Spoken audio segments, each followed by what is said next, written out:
তুমি কি পারবা মন্ত্রীকে ইনভাইট করতে? আপনাদের সস্তা ভার্সিটির সস্তা অনুষ্ঠানে স্যার অ্যাটেন্ড করবে, এটা আপনারা ভাবলেন কিভাবে?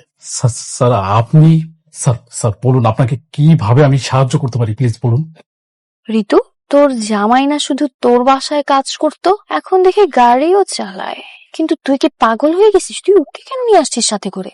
আরে কি করবো বল, আজকে আমাদের ড্রাইভারটাও ছুটিতে গেছে, আর ও গাড়ি চালাতে পারে, সমস্যা হবে না। তাই বলে তুই ওকে নিয়ে আসবি? তুই একবার ভাবছিস ও যদি মন্ত্রী সাহেবের অফিসে ওর পরিচয়টা দেয়, তোর ভ্যালুটা কোথায় নামবে? কি বলতে চাচ্ছিস তুই? কি বলতে চাচ্ছিস বুঝতেছিস না? ও একটা গরিব কাজের লোক, ওর কাজ হচ্ছে সবসময় ঘর ঝাড়ু দেওয়া, রান্না বান্না করা। আর তার ওয়াইফ হয়ে তুই আসছিস মন্ত্রী সাহেবের সাথে মিটিং করতে। এটা মন্ত্রী সাহেব মানবে? জানতে পারলে আমাদেরকে অফিস থেকে ধাক্কা দিয়ে বের করে দেবে। গোলাম এসব কাউকে বলবে না। রাইট গোলাম, কান খুলে শুনে রাখ, ওখানে গিয়ে কারোর সাথে বাড়তি কথা বলবি না। ঠিক আছে ম্যাডাম। এক্সট্রা খাতির জমানোর চেষ্টাও করবি না। আচ্ছা ম্যাডাম। একদম চুপচাপ বসে থাকবি। তোর পরিচয় শুধু তুই একটা ড্রাইভার। ভুলেও নিজের এই পরিচয়টা দিবি না যে তুই ঋতুর হাজবেন্ড। কথাটা যেন মাথায় থাকে। না ম্যাডাম, আমি কারো কিছু বলবো না। আমি তার থেকে বরং গাড়িতেই থাকি, আপনারা যান। হ্যাঁ, সেটাই বেটার।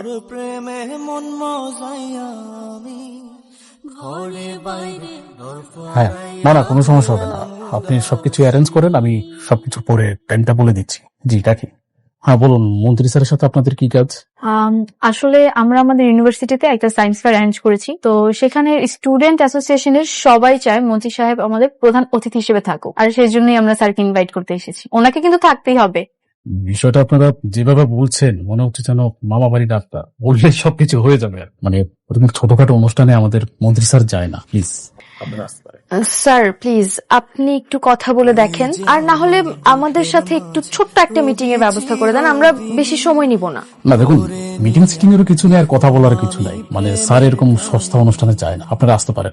কিন্তু আমরা তো স্টুডেন্ট অ্যাসোসিয়েশনের সবাইকে কথা দিয়ে ফেলেছি যে স্যার এখানে থাকবে, আমাদের মান সম্মান থাকবে না। প্লিজ স্যার একটু দেখেন না। একটা কথা কতবার বলবো, দুবার বলা হয়ে গেছে। মন্ত্রী স্যারের বিভিন্ন রাষ্ট্রদূতের সাথে যে মিটিং গুলো, সেগুলো শিডিউল এখানে শেষ হয়নি। তার মধ্যে আপনাদের সস্তা ভার্সিটির সস্তা অনুষ্ঠানে স্যার অ্যাটেন্ড করবে, এটা আপনারা ভাবলেন কিভাবে? এটা সম্ভব না। আপনারা আসতে পারেন। এখনো বসে আছেন কেন?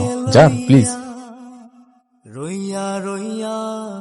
আপনার তো দেখে মনে হচ্ছে আপনার মনটা খুব খারাপ। কি হয়েছে ম্যাডাম? কি হয়েছে সেটা তুই জেনে কি করবি? না মানে আমি যদি কিছু করতে পারি। তুমি কি করতে পারবা? তুমি কি পারবা মন্ত্রীকে ইনভাইট করতে? ম্যাডাম, আপনারা তাহলে একটু গাড়ির মধ্যে বসেন, আমি একটু দেখি কিছু করতে পারি কিনা কথা বইলা। ছাগলের কথা শুন, ওনাকে মন্ত্রীর সাথে কথা বলতে। আচ্ছা ম্যাডাম, আপনারা গাড়িতে বসেন, আমি একটু ওয়াশরুম থেকে আসি।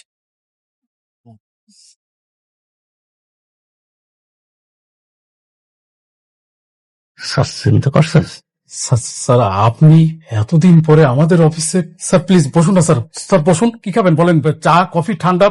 ঠিক আছে, আমাকে নিয়ে এত ব্যস্ত হতে হবে না প্লিজ। না স্যার, কি বলেন, এতদিন পরে আপনি আমাদের অফিসে আসেন।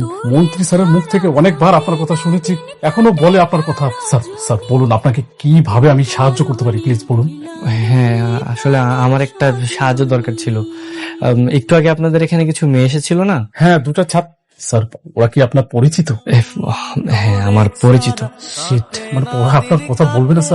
স্যার আপনি কোনো টেনশন করবেন না। মন্ত্রী স্যারকে যেভাবে হোক বুঝিয়ে পড়িয়ে ওই ইউনিভার্সিটির অনুষ্ঠানে আমি নিয়ে যাবো, এটা আমার দায়িত্ব। স্যার আপনি কোনো টেনশন করবেন না।